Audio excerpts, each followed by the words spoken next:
உயிரிழப்பு வந்து ஒண்ணுமே உயிரிழப்பு என்ன ஒரு 5 பேர் செத்துருக்காங்க. ஒரு 5 பேரா? அப்புறம் 5 பேர் சின்ன விஷயமா? 5 பேர் சின்ன விஷயமானா அவங்க எதனால இறந்தாங்க? எதனால சொல்லுங்க. விதி முடிஞ்சது இறந்தாங்க. உண்மைதாங்க, அப்படிதாங்க. வெந்தப்புள்ள வேலை பாய்ச்சுற மாதிரி நீங்க எதனால பேசுறீங்க? சோகத்துல இருக்காங்க. என்னங்க சோகம்? நாங்க சோகம் தான். அதுக்குதான் நாங்க தண்ணி இல்லாம செத்தீங்க. டாக்டர் ஒருத்தவங்க கூல் ட்ரிங்க்ஸ் குடிச்சு அந்த நான் கேள்விப்பட்டது அதெல்லாம் கேள்விப்பட்டேன். நீங்க வந்து மக்களுக்காக சாகச நிகழ்ச்சி நடத்துனீங்களா இல்ல அமைச்சர்கள் சிஎம் இவங்களுக்காக நடத்துனீங்களா? சார் யாருமே எதுவுமே பண்ண முடியாதுங்க. மக்கள் வெள்ளத்துக்கு இடையில மனித வெள்ளம் என்ன பண்ண முடியும்? மனிதர் என்ன செஞ்சிட முடியும்? ஏங்க இவ்வளவு பேர் வருவான்னு தெரிஞ்சு அதுக்கு ஏங்க இங்க பாருங்க, இது பெரிய ஜாதி சின்ன மனித ஜாதி. அந்த ரெட்டையார் கூட்டமே ஏன்னா ஒரு ரெட்டையார் கட்சியில் வச்சுக்கிட்டு எதுக்கு எஸ்சி கட்சியில் வச்சுக்கிறீங்க?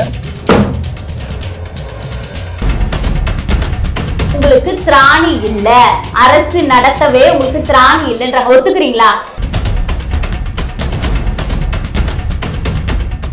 குக்கு செய்தி நேயர்களுக்கு வணக்கம். நான் உங்கள் நெறியாளர் மகாலட்சுமி நாச்சியப்பன். இன்று நம்மோடு விவாதத்தில் இணைந்திருப்பவர்கள் புரட்சி தமிழக கட்சியின் நிறுவன தலைவர் வழக்கறிஞர் ஏர்போர்ட் மூர்த்தி அவர்கள், திமுகவின் மூத்த முன்னோடி காமாட்சி நாயுடு அவர்கள். வணக்கம் ஐயா. வணக்கம். விமான சாகச நிகழ்ச்சி லிம்கால ரொம்ப பிரம்மாண்டமா சாதனை படைச்சிட்டீங்க. அதை பத்தி என்ன சொல்றது? அதான் சொல்றீங்களா, அப்புறம் என்ன இருக்கு? சாதனையா? தமிழகத்தினுடைய பெரிய சாதனை இது. சாதனை தான், அதுல ஒண்ணும் மறுக்குவதற்கு இல்ல. உயிரிழப்பு வந்து ஒண்ணுமே. உயிரிழப்பு என்ன ஒரு 5 பேர் செத்துருக்காங்க. ஒரு 5 பேரா? அப்புறம் 5 பேர் சின்ன விஷயமா? 5 பேர் சின்ன விஷயமானா அவங்க எதனால இறந்தாங்க? எதனால சொல்லுங்க. விதி முடிஞ்சது இறந்தாங்க. அப்படி கூட வச்சுக்கலாம். யமன் பாச கைட் போட்டாரு. அவங்க வந்து நீர் பற்றாக்குறையின் காரணமா, ரத்தத்தில் நீர் அளவு குறைந்ததின் காரணமா மயக்கம் போட்டு இறந்திருக்கிறதாக தகவல். அவ்வளவுதான், எனக்கு அதான் தகவல் கிடைச்சிருக்கு. அதை வந்து நாங்க மிகுந்த தண்ணி டேங்க் ஏன் வைக்கல? எப்படி முதுகுலயே தண்ணி டேங்க தூக்கிட்டு வரணுமா எப்படி ஐயா விமான சாகச நிகழ்ச்சிக்கு? தண்ணி முதுகு டேங்க்லயும் கொண்டு வரணும், இடுப்புலயும் வச்சுதான் தூக்கிட்டு வரணும். நாங்க வச்சிருந்தது 35 டேங்க். எங்க வச்சுங்க? நானும் போயிருந்தேன், ஒரு டேங்க் தண்ணி கூட நான் பாக்கல கண்ணால. நீ உன் கண்ணுல பாக்குறது, நீ உள்ள போக முடியுமா? நீ நின்ற இடத்த விட்டு அங்கிட்டு இங்கிட்டு அசையவே முடியாது. அப்புறம் எங்க போய் பார்த்த? அந்த கதையெல்லாம் விடக்கூடாது. கதை விடுறதெல்லாம் ஏதாவது ஒரு செய்தி நிறுவனங்கள் இத்தனை 35 டேங்க் இருந்தது இந்த மாதிரி வச்சிருந்தாங்கன்னு ஒளிபரப்பு நீங்க பாத்தீங்களா? நீங்க காலையில பாருங்க, டேங்க் அங்கங்க நிக்கும்.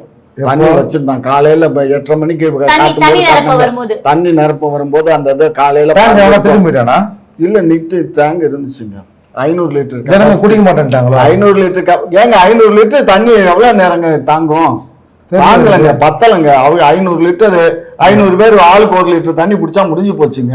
500 பேர் தான் தண்ணி வச்சீங்க. அவ்வளவு அது மாதிரி 35 தான் வச்சது.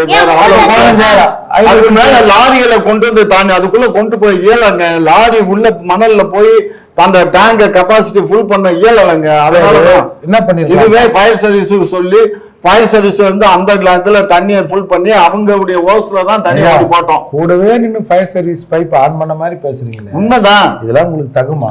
உண்மைதாங்க, அப்படிதாங்க. வெந்தப்புள்ள வேலை பாய்ச்சுற மாதிரி நீங்க எதனாலும் பேசுறீங்க. சோகத்துல இருக்காங்க. என்னங்க சோகம்? நாங்க சோகம் தான். அதுக்குதான் நாங்க தண்ணி இல்லாம செத்தீங்க. டாக்டர் ஒருத்தவங்க கூல் ட்ரிங்க்ஸ் குடிச்சு அந்த நான் கேள்விப்பட்டது அதெல்லாம் கேள்விப்பட்டேன்.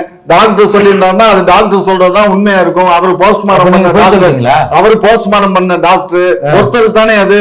அவரு போஸ்ட்மார்டம் பண்ண டாக்டர், அவரு சொல்றது உண்மையா தான் இருக்கும். டாக்டர் சொல்றதான் எடுத்துக்க முடியும், மக்கள் சொல்றதை எடுத்துக்க முடியாது. மக்கள் நீர் பற்றாக்குறையினால் இறந்து போனதாக சொன்னாங்க, கேள்விப்பட்டேன். அப்ப மக்கள் குற்றச்சாட்டு வைக்கிறாங்களே, தண்ணி வைக்கல, நடமாடும் கழிப்பறை இல்ல, நிறைய எல்லாருமே இந்த நிகழ்ச்சிக்கு குழந்தைங்களை தான் கூட்டிட்டு வருவாங்க. உங்களுக்கு தெரியும்ல நல்லா. கிரவுண்ட்ல நடக்குது, இது வந்து மணலுக்குள்ள பீச்ல நடக்குதுல. இதுல நடமாடும் பாத்ரூம் எங்க போய் வைக்க முடியும்? நடமாடும் பாத்ரூம், நடமாடும் கழிவறை, நடமாடும் கழிவறை அந்த ரோட ஓரத்துல தெரியல, பாக்கல. எத்தனை வச்சுங்க? 15 லட்சம் பேர் வந்திருக்காங்க.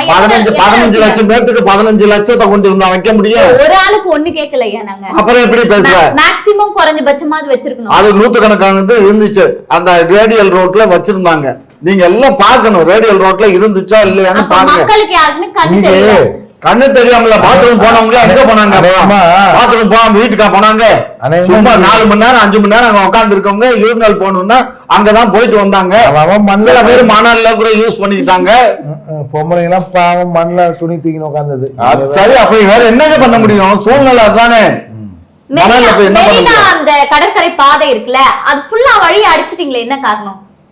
இன்னைக்கு எப்ப இப்ப திறந்து இருக்குல்ல, இப்ப இல்ல, விமான சாகச நிகழ்ச்சி நடக்கும். ஆமாடா, விஐபி வரணும். அதாவது முதல்வருக்கு வந்து எந்த இடையூறும் வரக்கூடாது, நிக்காம நேரம் வந்துடணும் அவரு. கரெக்ட்டா? அதுக்காக இல்லம்மா, வேற வண்டி வாகனங்கள்லாம் அந்த ரோட வந்து இது பண்ணியாச்சு, யாரும் உள்ள போக கூடாதுன்னு செக்யூரிட்டி போட்டு நிப்பாட்டியாச்சு. பப்ளிக்கும் வாகனமும் ஒரே ரூட்ல போச்சா இல்லையா? எங்க பிரச்சனை? எங்க போச்சு?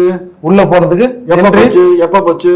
நேத்து அது வந்து 70 பஸ் மட்டும் அண்ணா சர்க்கிள்லயும் விட்டோம், அவ்வளவுதான். 70 பஸ் அண்ணா சர்க்கிள். மக்கள் வந்து பல கிலோமீட்டர் வந்து நடந்து வரணும். ஆனா வந்து அமைச்சர்கள், சிஎம் எல்லாருமே வந்து டைரக்டா கார்ல வந்து இறங்கின உடனே குளிரூட்டி உள்ளே வந்து இறங்கிடுவாங்க. குளிரூட்டி பொருத்தப்பட்ட அந்த அறையில உட்காந்துருவாங்க நிம்மதியா. நீங்க வந்து மக்களுக்காக சாகச நிகழ்ச்சி நடத்துனீங்களா, இல்ல அமைச்சர்கள் சிஎம் இவங்களுக்காக நடத்துனீங்களா? அது என்கிட்ட கேட்காத, அந்த மத்திய விமான போக்குவரத்து துறை உங்களோட அனுமதி இல்லாம உங்களுக்கு தெரியாம நடத்திட்டாங்களா? போய் கேளு. சும்மா என்னவோ எல்லாம் தெரிஞ்ச மாதிரி கேட்கிற. ஒரு விஷயம் நல்லா புரிஞ்சுக்கோங்க. அதுக்காக ஒரு முதலமைச்சர் வந்து அவருக்கு இருக்கக்கூடிய ஒரு சௌகரியம் இல்லாம அந்த மனுஷன் 4 மணி நேரம் வச்சு உட்கார்ந்து அந்த 4 மணி நேரம் முதல்வருக்கு தேவையான சௌகரியம் செய்யறத நாங்க தவறுன்னு சொல்லல. மக்களுக்கு ஏன் இதை நீங்க செய்ய மறுத்துட்டீங்க? மக்கள் ஒவ்வொருத்தருக்கும் நாங்க அந்த மாதிரி செய்ய இயலாதுமா. அதுக்கு அரசாங்கத்தினுடைய கஜானா காலியா கிடக்கு. அப்படி எல்லாம் பாரு, தண்ணி எல்லாம் நாங்க இத்தனை பேரு நாங்க தண்ணி கொண்டுட்டு வாங்க, தொப்பி எடுத்துட்டு வாங்க, கொடை எடுத்துட்டு வாங்கன்னு எல்லாத்துக்கும் சொன்னோம். ஆக்சிஜன் எப்படி? ஆக்சிஜனும் மாஸ்கோட அப்படியே மாட்டிக்கிட்டே வந்துடலாம். ஆக்சிஜன் எல்லாம் தேவையில்லை. எப்படி ஐயா 15 லட்சம் மக்கள் கூடுவாங்கன்னு முன்கூட்டியே தெரியும். அப்ப அந்த இடத்துல ஆக்சிஜன் பற்றாக்குறை, மூச்சு திணறல் ஏற்படும். பாரு, 50 வாகனம் நின்றது, கிட்டத்தட்ட 35 டாக்டர்கள் இருந்தாங்க. 10 லட்சத்துக்கு 35 டாக்டர்கள். எமர்ஜென்சி பர்பஸ் தானே, எமர்ஜென்சி தான். மத்தது பூரா இங்க இருந்து ஏத்த ஹாஸ்பிட்டல்ல 400 பெட் காலியா வச்சிருந்தோம். நேத்து வந்து 200 பேர் நேத்துக்கு உடனே ஆஸ்பத்திரிக்கு டிரான்ஸ்பர் பண்ணோம். அந்த 200 பேர்ல 5 பேரை தவிர 195 பேர் வெளியில வந்துட்டாங்க. இல்ல அப்புறம் என்ன இருக்கு? அதனால 5 லட்சம் கொடுத்துறீங்க ஒரு உயிருக்கு. அதனால பெரிய விஷயம் கிடையாது. ஆமா ஐயா, இப்போ வந்து நேத்து ஒரு சமூக வலைத்தளத்துல வந்து ஒரு வீடியோ வந்து ரொம்ப வைரலா போயிட்டு இருந்தது. என்னன்னா, ஒரு கர்ப்பிணி பெண் வந்து வலி வந்துடுச்சு, அவங்கள தூக்கிட்டு போக ஆம்புலன்ஸ் போகிறதுக்கு கூட வழி கிடையாது. என்ன பண்றாங்க, ஸ்ட்ரெக்சரை தூக்கிட்டு 4-5 தன்னார்வலர்கள் வந்து தூக்கி கொண்டு ஓடுறாங்க. இந்த காட்சி வந்து பாக்குறவங்க எல்லாருடைய கண்லயும் தண்ணீர் வர அளவுக்கு இருக்கு. அப்ப பாருங்க இந்த அரசினுடைய ஆட்சி எப்படி நடக்குது சொல்லுங்க. அது வந்து மாஃபிங் செய்யப்பட்ட வீடியோ. அது வந்து கடந்த ஆண்டு ஊபியில நடந்தது இல்ல, அதில் அந்த சம்பவம் நடந்தது. அதை யாரோ வந்து தேவையில்லாத வந்து இந்த திராவிட மாடல் ஆட்சி மீது காழ்ப்புணர்ச்சி கொண்டு அந்த வீடியோவை கட் பண்ணி நம்ம ஊர் ஜனங்க இருக்கிற மாதிரி அதில் வச்சு நம்ம அரசுக்கு அவப்பெயரை ஏற்படுத்துறாங்க. ஆனா இவங்க சிறப்பான ஆட்சியை கொடுத்துட்டாங்க. நம்ம அரசுலாம் அந்த மாதிரிலாம் இல்லை. இப்போ ஐயா கட்ட கூட அந்த மாதிரிலாம் நடக்கலன்னு பாருங்க. ரொம்ப ஐயா குதிக்கிறாருன்னா இன்னைக்கு டபுள் பேமெண்ட் ஐயா வந்துக்குது. அதனால தான் எப்பயுமே கொஞ்சம் சாந்தமா பேசுறவரு எகிரி குதிக்கிறாரு. இப்போ பேசினா உங்களுக்கு இடிக்குது. நாங்க என்ன செய்யலாம்? 15 லட்சத்துக்கு அதிகமான நபர்கள் வந்திருக்காங்க. அவ்வளவு பாதுகாப்பா நாங்க பண்ணி அனுப்பிச்சிருக்கோம். தெரிஞ்சுதான் அவங்க அத்தனை பேரும் சேஃபா தானே நாங்க அனுப்பிச்சு வச்சிருக்கோம். என்ன சேஃபா? 10 மணி நேரம் கழிச்சு முதல்வர் வந்து முடிஞ்சது 1/2 மணி நேரம் வீட்டுக்கு போயிடலாம். ஆனா மக்கள் வந்து 5-10 மணி நேரம் கழிச்சுதான் வீட்டுக்கு போகணும். யார் சொன்னா? எப்படி நீங்க பாத்தீங்களா இல்லையா? பாத்தீங்கன்னா எல்லாம் ஒரே நேரத்துல ஒரு 15-16 லட்சம் பேர் வந்து ஒரே நேரத்துல எல்லாரும் வெளியில ஏறிட முடியுமா? வருவோம் தெரியுமா தெரியாது உங்களுக்கு? அது சொல்லுங்க. எது என்னது 15 லட்சம் பேர் வருவாங்கன்னு தெரிஞ்சுதானுங்க அதுக்கு வேண்டி ஏற்பாடு பண்ணிருந்தோம். அந்த மாதிரி ஏற்பாடு செஞ்சா அந்த மாதிரி நடந்துருக்கு. அப்ப என்ன நடந்துச்சு? என்ன நடந்துச்சு? ஏங்க நேத்து கூடினவங்க எல்லாம் இந்த ஊர் ஜனங்க தானே? ஆமா ஆமா. இவங்களுக்கான ஆட்சி தலைவர் தானே நீங்க? ஆமா. கொஞ்சம் எப்படி மனசாட்சி எல்லாம் யாருக்கு மனசாட்சி இல்ல? அவங்களை எல்லாம் நாங்க காப்பாத்தி இருக்கோம். அவங்க நல்ல வேடிக்கை காட்டி இருக்கோம். அவங்க நல்லா பார்த்திருக்காங்க, நல்லா சந்தோஷமா இருக்காங்க. வேடிக்கை காட்டுனீங்களா வேடிக்கை பாத்தீங்களா? வேடிக்கை பார்த்தோம், காட்டணும், ரெண்டும் தான். வேடிக்கை பாத்தீங்க. ஆமா. கொஞ்சம் கூட ஒரு மனசாட்சி இல்ல. யாருக்கு இல்ல மனசாட்சி? உங்க மாதிரி ஊடகங்களுக்கு தான் மனசாட்சி இல்ல. உங்க ஊர் மக்களு, உங்க ஆட்சியின் கீழே இருக்கிற மக்களு, அவங்க ஓட்டு போட்டு நீங்க இன்னைக்கு வந்து சம்பாதிச்சு வச்சிருக்கீங்க. அந்த நன்றி கூட இல்லாம இப்படி எப்படி பேசுறீங்க? உங்களுடைய கூட்டணி கட்சியிலே இருக்கக்கூடிய ஆதவ் அர்ஜுன் என்ன சொல்றாருன்னா, நீங்க சாதனையா ஆரம்பிச்சு இந்த நிகழ்ச்சியை வேதனையா கொண்டு வந்து முடிச்சிட்டீங்க அப்படின்னு சொல்றாங்க.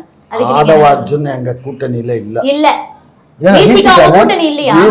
தேர்தல் வந்தா தான் கூட்டணி. இப்ப தேர்தல் டைம்ல கூட்டணி, அதுக்கப்புறம் அவங்களுக்கு உங்களுக்கு எந்த சம்பந்தமும் இல்ல. உங்க கூட்டணி கட்சியா இல்லையா? அது கூட்டணி கட்சி தாங்க, தேர்தல் நேரத்துல தாங்க கூட்டணி. மத்த சமயத்துல அவங்க வேற நாங்க வேற. சரி, உங்களுடைய கட்சியில இருக்கக்கூடிய கனிமொழி என்ன எக்ஸ் தளத்துல பதிவிட்டு இருக்காங்கன்னா, சமாளிக்க முடியாத கூட்டங்களை இனிமேல் கூட்டக்கூடாது அப்படின்னு சொல்லிருக்காங்க. அப்ப உங்களுக்கு முரணா அவங்க சொல்றாங்களே, இது நீங்க என்ன எப்படி பாக்குறீங்க? அந்த அம்மா எக்ஸ் தளத்தை நீங்க பாத்தீங்களா? அதுல அவங்க பதிவிட்டு இருக்காங்க. நீங்க வேட் நியூஸ பார்த்திருப்பீங்க.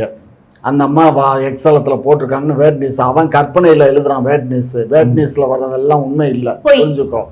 அதுல அந்த அம்மா நான் அதை தேடி பிடிச்சி பார்த்தேன். நான் அதிகமான கூட்டம் சமாளிக்க இயலாமல் போய்விட்டது. இனி போன்ற காலங்களில் இது போன்ற கூட்டங்கள் வரும்போது அதுக்கு பிரிகாஷன்ஸ் நடவடிக்கைகள் எடுக்கப்பட வேண்டும் எழுதியிருக்காங்க. எல்லாமே இனிமேல் தான். சரி, உங்க மாசு ஒரு சொல்றாரு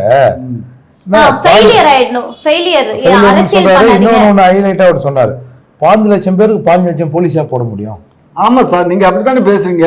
ஏதோ 10 லட்சம் ஒரு 35 டேங்க் வச்சு 5 லட்சம் பேருக்கு ஒருத்தருக்கு ஆக்சிஜன் பற்றாக்குறை வந்துருது, போலீஸ் என்ன பண்ணுவாரு சார்? யாருமே எதுவுமே பண்ண முடியாதுங்க. மக்கள் வெள்ளத்துக்கு இடையில மனித வெள்ளம் என்ன பண்ண முடியும்? மனிதர் என்ன செஞ்சிட முடியும்? ஏங்க இவ்வளவு பேர் வருவான்னு தெரிஞ்சு அதுக்கு ஏங்க இப்ப ஒரு கல்யாண பத்திரிக்கை வைக்கிறோம், ஒரு 500 நோட்டீஸ் வைக்கிறோம்.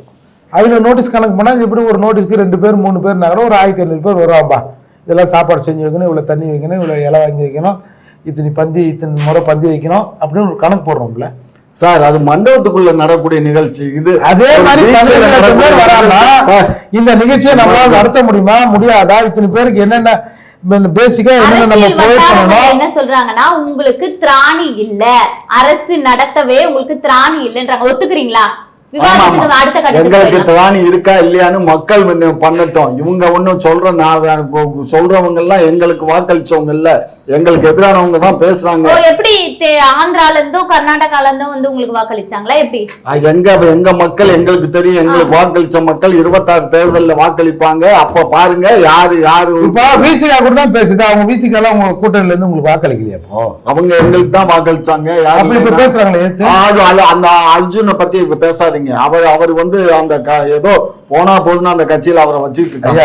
உங்க ரெட்டியாருக்கும் நாயுடுக்கும் பிரச்சனை இருக்கும், அதை இங்க பேசாதீங்க, அரசியலா பேசுங்க. இங்க பாருங்க, அவர் அதிகாரப்பூர்வமான கட்சியினுடைய செய்தி. சரி, நான் என்ன கேக்குறேன், நீங்க ரெட்டியாருங்க பெரிய ஜெயத்தனை, நீங்க ரெட்டியாருங்க பெரிய ஜெயத்தனை. இங்க பாருங்க, இது பெரிய ஜாதி சின்ன மனித ஜாதி. அந்த ரெட்டியார் கூட்டமே ஏன்னா ஒரு ரெட்டியார் கட்சியில் வச்சுக்கிட்டு எதுக்கு எஸ்சி கட்சியில் வச்சுக்கிறீங்க? எத்தனை ரெட்டியாருங்க எல்லாம் தேவையில்லாத வார்த்தையில ஏன் பேசுறீங்க? எத்தனை ரெட்டியாருங்க எங்க தலைவரை பிளாஸ்டிக் சேர் போட்டு உட்கார வச்சாங்க. அதுக்கு பழி வாங்குற விதமா அவங்க ஒரு பிளாஸ்டிக் சேரை போட்டு அந்த ரெட்டியார் உட்கார வச்சிருக்காங்க. ரெட்டியார் யாருங்க உட்கார வச்சு? கண்ணப்பனை தானங்க போய் பார்த்தாரு. இவரு நம்ம கேகேஎஸ் ஒருத்தர் பார்த்தாரு. அப்ப அவர் பிளாஸ்டிக் சேர் உட்காந்துச்சாரா? அவர் சோபால உட்கார சொன்னாரு. நல்லா புரிஞ்சுக்கோங்க. கூடவே இருந்த மாதிரி எப்படி? ஆமாங்க, கதையில அவர் பேசுறதெல்லாம் வந்துச்சு. சோபால உட்காருங்கிறாரு. அவர் இல்ல இருக்கட்டும் அப்படின்னு பிளாஸ்டிக் சேர்னு சொல்லிட்டாரு. அதுக்கு நாம என்ன செய்ய? சரி, அடுத்து பாத்தீங்கன்னா ஃபோர்டு கம்பெனி. அவர் முக்கியமான ஒண்ணு விஷயத்த சொல்றாருங்க. உங்களை மாதிரி ஆட்களை நாங்கள் சோஃபாவில் உட்காருனா கூட உங்களுக்கு உட்கார தகுதி இல்லை, நீங்களே உங்க மனசாச்சு ஐயோ நான் அதில் உட்கார மாட்டேன், பிளாஸ்டிக் சேர் மட்டும் போதும், நான் கீழே குந்திக்கிறேன் அப்படின்னு சொல்ற ஆட்கள்னு சொல்ல வரீங்களா? எப்படி? ஏன் இந்த சினிமா பார்த்தீங்களா? உதயநிதி செந்தில் நடிச்ச படம் செந்திலா அவர் பேர் என்ன, வடிவேலு, அந்த படம் பாத்தீங்களா? நீங்க சொல்றது அப்படித்தானே. படத்தை சொல்றேன். இல்ல சாமி நான் கீழே குந்திக்கிறேன்ல, அந்த சேர்ல உட்கார்றேன். பிளாஸ்டிக் சேர் அவர் இங்க பக்கத்துல உட்காராம ஏத்த மாதிரி பேசணுங்கிறதுக்காக, நேருக்கு நேரா பேசணுங்கிறதுக்காக அவர் அந்த சேர்ல உட்காந்து நேருக்கு நேரா பேசுறாரு. பக்கத்துல உட்கார்ந்தா முகம் தெரியாதா? பேசுறது காது கேட்டா போதும்ல. இதெல்லாம் எனக்கு தெரியாது. திருமாட்ட கேளுங்க, அமைச்சர்கிட்ட கேளுங்க. என்கிட்ட கேட்டா அவரு நான் கேட்டாச்சு. அன்னைக்கே நீங்க வேற ஒரு நாள் நம்ம பேட்டி எடுக்கும்போது ஒரு வருஷத்துக்கு முன்னாடி நடந்த நிகழ்வு. அப்பயே அவர்கிட்ட கேட்டாச்சு. அவருடைய PA என்கிட்ட சொன்னாரு, ஐயா நான் தான் இருந்தேன், சேர் எடுத்து போட போனேன், சோபால உட்கார சொன்னாரு, வேணான்னாரு. அப்புறம் ஒரு சேர் எடுத்து போட்டு நீங்க சொன்னதை பார்த்தா ஏதோ திருமாவளவன் அவர்கள் வந்து எங்க போனாலும் ஒரு பிளாஸ்டிக் சேரை வாஸ்துக்காக சேர் இல்ல, நான் அப்படி எல்லாம் சொல்ல. இருக்கிற சேர் அங்க இருந்ததுல அந்த சேர் இருந்துச்சு, போட்டாங்க, அவ்வளவுதான். சோபா சிங்கிள் சோபா இல்ல. சரி, அப்பேற்பட்ட கட்சியில எதுக்கு ஒரு ரெட்டியா எடுத்து அங்க விட்டு வச்சிருக்கீங்க? நீங்க எங்கன்னா உங்க கட்சியில அதை எங்களுக்கு தெரியுங்க, அதை நீங்க பேச நீ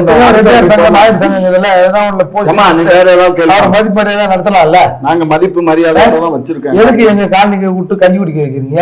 ஐயா சாமி, உங்க தொழில் இருக்க சொல்ல போனா நாங்க தான் பெரிய விஸ்தான்றீங்க. பேசுறது பூரா அயோக்கியத்தனம், அறிவு கட்டத்தனம். அதுக்குதான் இப்ப ரிட்டையர் வந்துடுறாரா? ஆமா, எங்களை எல்லாம் அறிவு உள்ள மனிதர்களா? ஆமா ஆமா ஆமா ஆமா ஆமா, அப்படித்தான் நீங்க நினைக்கிறீங்க, நான் நினைக்கல. திமுக ஆட்சி நடக்கும்போது மக்கள் எல்லாருக்குமே அறிவு இல்லாம தான் இருக்கணும், வேற வழி இல்ல. அப்படிதானே ஐயா சொல்ல வரீங்க? அறிவோட இருந்தா உள்ள இருக்கும்.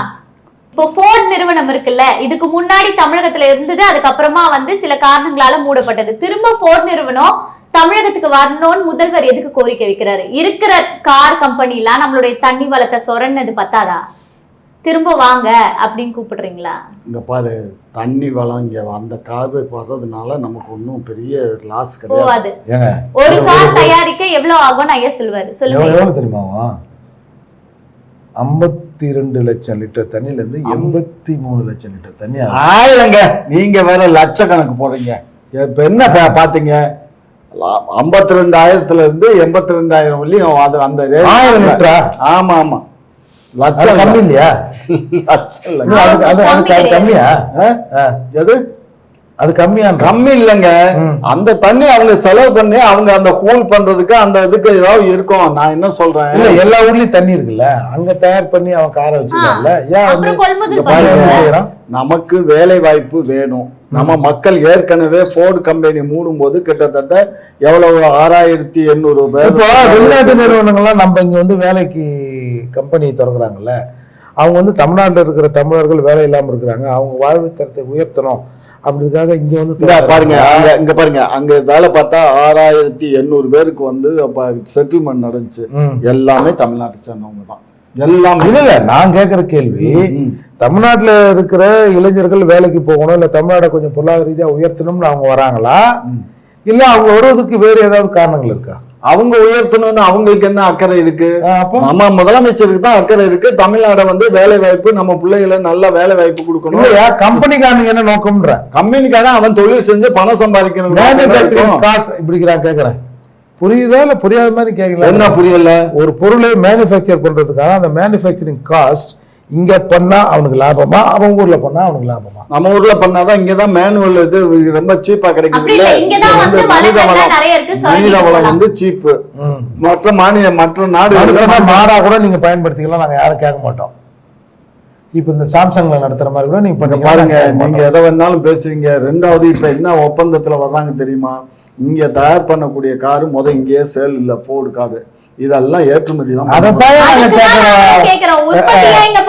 இங்க வேலை வாய்ப்பு கிடைக்குது இல்ல? வேலை வாய்ப்பா இல்ல இயற்கை வளங்கள்லாம் இங்க ஒரு கத்திரிக்காயும் இல்ல, எதுவுமே இல்ல, இல்லாம ஆக்கிட்டீங்க. ஆமா ஆமா, நீதான் வந்து எல்லாத்தையும் கண்ணாடி வச்சு பூத கண்ணாடி வச்சு பார்த்தா சும்மா இருமா. இன்னைய தகவல் பாத்தீங்கன்னா, மயிலாடுதுறை மாவட்டத்துல வந்து வேளாண் செய்யறதுக்கு வட மாநிலத்துல இருந்து தொழிலாளர்கள் வரப்படுறாங்க.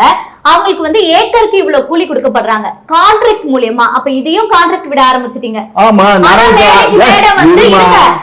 விவசாயம் வந்து நாட்டின் முதுகெலும்புன்னு பேசுவீங்க, ஆனா இதையும் இப்ப கான்ட்ராக்ட் விட ஆரம்பிச்சிட்டீங்க. ஆமாம்மா, நம்ம ஆளுக வந்து நட வரணும், களை எடுக்க வரணும், எதுவுமே வர மாட்டேங்குது. வேலை செஞ்சவங்க எங்க போனாயா? எங்க போனான்னா இதெல்லாம் பொம்பளை ஆள் தானே, நடவு நடுறதெல்லாம் பொம்பளை ஆளுவாங்க. அந்த பொம்பளை ஆளு எல்லாம் ஏன் வரலன்னு எனக்கு தெரியல. எல்லாம் படிச்சுட்டாங்க. தமிழ்நாட்டுல இருக்கக்கூடிய பெண்கள் எல்லாம் படிச்சு இந்த மாதிரி உட்காந்து கேள்வி கேட்கிற அளவுக்கு வந்துட்டாங்க. விவசாயத்துல அந்த பெண்கள் இப்ப வரமாட்டேங்கிறாங்க. முன்னே எல்லாம் நடவு நடுறதுனால வருவாங்க, களை எடுக்கும் பெண்கள் தான் வருவாங்க. இப்ப அவங்க எல்லாம் வர்றது இல்ல. ஏன்னு கேட்டீங்கன்னா, அவங்களுக்கு ஃப்ரீ வந்து அரிசி கிடைக்குது, எல்லாமே ஃப்ரீயா கிடைக்குது. அது வேலை வாய்ப்பு, நேரு இதுல வேலை வாய்ப்பு கிடைக்குது. அதனால அதை வாங்கிக்கிட்டு வீட்டுல உட்காந்துக்கிட்டு ஆக்கி பொங்கி தின்னு போட்டு உட்காந்து சோம்பேறி நாங்க ஆகல, அரசாங்கம் ஆக்கி இருக்கு. அந்த அரசாங்கம் முந்தைய அரசு ஆக்குனது தொடருது, அவ்வளவுதான். நாங்கள தாக்கணும். முந்தைய அரசு பண்ணது இப்ப நாங்க வச்சு ஒரு அம்சம் வாங்கி போட்டுக்கணும், 1000 ரூபாய் தந்துடுறீங்க. இங்க பாருங்க, இன்றைக்கு வேலைக்கு ஆள் கிடைக்கல. வேலைக்கு நம்ம நாட்டுல வேலைக்கு ஆள் கிடைச்சா நம்ம அவங்களுக்கு ஐயா, ஏற்கனவே வேலையுமே நடக்கும். விவசாயத்துக்கு பேர் யார் ஐயா? இங்க பாரு, 100 ஏக்கரா, ஒரு ஏக்கராவுக்கு வந்து இன்னைக்கு நடவு நடணும்னா குறைஞ்சபட்சம் வந்து 3000 ரூபா, 2500 3000 ரூபா. இந்த 2500 3000 ரூபாய்க்கு நம்ம ஆட்கள் யாரும் வந்து நடவுக்கு வர்றதில்லை. அப்போ வட மாநிலத்தை சேர்ந்தவங்க அந்த தொழிலை பண்ணுறதுக்கு ஆம்பளை பொம்பளை எல்லாருமே வந்து செய்கிறாங்க. அது பெண்களை காட்டிலும் ஆண்கள் தான் வந்து அந்த வேலையை செய்கிறாங்க. அதனால அவங்களுக்கு நம்ம கான்ட்ராக்ட் கொடுக்குறோம், ஏக்கரா கணக்கு பேசிடுறோம். கான்ட்ராக்ட் வந்து தமிழ்நாட்டுல எல்லாத்துக்குமே கொண்டு வந்துட்டீங்க, இன்னும் அமைச்சர் பதவிக்கும் சிஎம் பதவிக்கும் தான் கான்ட்ராக்டே வரல. அடுத்து அதுக்கும் கொண்டு வந்துருவீங்களா எப்படி? எங்க ஆட்சியில வராது, கவலைப்படாத. அவங்க குடும்பத்துல ஆட்கள் இருக்காங்க, ஏன்னா நிதி போயிடும் வெளியே. அதெல்லாம் அந்த அப்படி கான்ட்ராக்ட் சொல்றீங்களா? அவங்க வந்து வெளியில விட மாட்டாங்க. அதெல்லாம் கண்ணியமா இருப்பாங்க. ஆமா ஆமா ஆமா. இப்போ பவன் கல்யாண் வந்து பாத்தீங்கன்னா 53வது அதிமுகவினுடைய 53வது நிறைவு ஆண்டுக்கு வந்து பேசியிருக்காரு. என்னன்னா எம்ஜிஆர் புகழ்ந்து பேசியிருக்காரு. அதுக்கு திமுகவை சேர்ந்த பிரகாஷ் ராஜுக்கு ஏன் கோபம் வருது?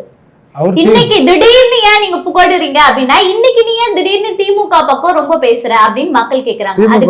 திமுக சொம்பு தானே அவரு. ஏமா, பவன் கல்யாண் என்னைக்கு வந்தாரு அரசியலுக்கு? பிரகாஷ் ராஜ் என்னைக்கு வந்தாரு? ரெண்டும் ஒண்ணுதான், ஒரே குட்டையில ஒண்ணு மட்டைகள் தான் ரெண்டு. இவன் காசு கொடுத்தா காலத்துக்கு நடிக்கிறவங்க. சும்மா இருங்க, அவர் டெப்டி சிஎம், நாளைக்கு ஏன் இவர் டெப்டி சிஎம்? இன்னொரு தெலுங்கு இங்க இல்லங்க, தெலுங்கு இல்லங்க, அவர் கன்னடியன். அவர் தான் இந்த ஏற்கனவே எம்பி தேர்தல் நின்றார்ல. எங்க நின்னாரு? கர்நாடகால. அங்கதானே நின்னாரு. இங்க வரமாட்டாரு அவர், கவலைப்படாதீங்க. பவன் கல்யாண் வந்து எம்ஜிஆர் புகழக்கூடாது. யார் சொன்னா போகக்கூடாது? அதான் கோபம் வருதே திமுகவை சேர்ந்த பிரகாஷ் ராஜுக்கு. அதெல்லாம் இங்க பாரு, யார் வேணாலும் புகழட்டும், யார் வேணாலும் கூட போகட்டும், எங்களுக்கு அதை பத்தி கவலை இல்லை. ஒரு தெலுங்கு இதுல சொல்லுவான், ஒரு முஸ்லீம் பழமொழி, எவன் பொண்டாட்டி எவனோட போனாலும் லபைக்கு 10 பணம் பா. ஏன்னா லபைக்கு 10 பணம் அப்படின்னா, அதாவது அந்த 10 பணம் கொடுத்தாச்சுன்னா, அந்த காலத்துல 10 பணம் கொடுத்தாச்சுன்னு சொன்னா மகர்ன்னு சொல்றது, அந்த மகரை வந்து திருப்பி கொடுத்தாச்சுன்னா அந்த லபைங்கிறவர் அந்த இதுக்கு தலைவர், அந்த பள்ளிக்கு அவர்கிட்ட கொடுத்தாச்சுன்னா அவர் தீர்த்து விட்டுருவார். வம்ப இழுத்து தானா நுழையிறாரு காமாட்சி ஐயா. இதெல்லாம் வம்பு இல்லை, எதுக்கு எனக்கு சம்பந்தம் கிடையாது. இதை வம்பு என்னன்னே தெரியாது. இல்ல இது வந்து பழமொழி. இது வந்து அவங்க ஜாதியில வந்து மகர் கொடுத்துட்டு தீர்த்து கொடுத்தாது, அதாவது டைவர்ஸ் பண்றோம் இல்லையா, அது தலாக் சொல்லி தீர்த்துறதுங்க. அது அவன் தலாக்குக்கு. அது ஐயா இப்ப என்ன சொல்றாங்கன்னா, திமுகவை சேர்ந்த பிரகாஷ் ராஜ வந்து 2026 தேர்தலுக்கு விஜய்க்கு எதிராக வந்து களமிறக்கதா இவங்க தயார்படுத்துறாங்க அப்படின்னு ஒரு வந்து தகவல் வந்து வெளியாகுது. அது உண்மையா இருக்குமா ஐயா? பிரகாஷ் ராஜ்ல எக்ஸ்பைர் ஆயிட்டாருங்க. எக்ஸ்பைரேட்டர் அந்த சரக்குலாம் இங்க விற்க முடியாது. எங்களோட பல தகவல்களுக்கு உங்களுடைய விவாதங்களை முன் வச்சுங்க. நன்றி. மீண்டும் மற்றொரு நிகழ்ச்சியில் சந்திக்கலாம். குக்கு செய்தியை சப்ஸ்கிரைப் பண்ணுங்க.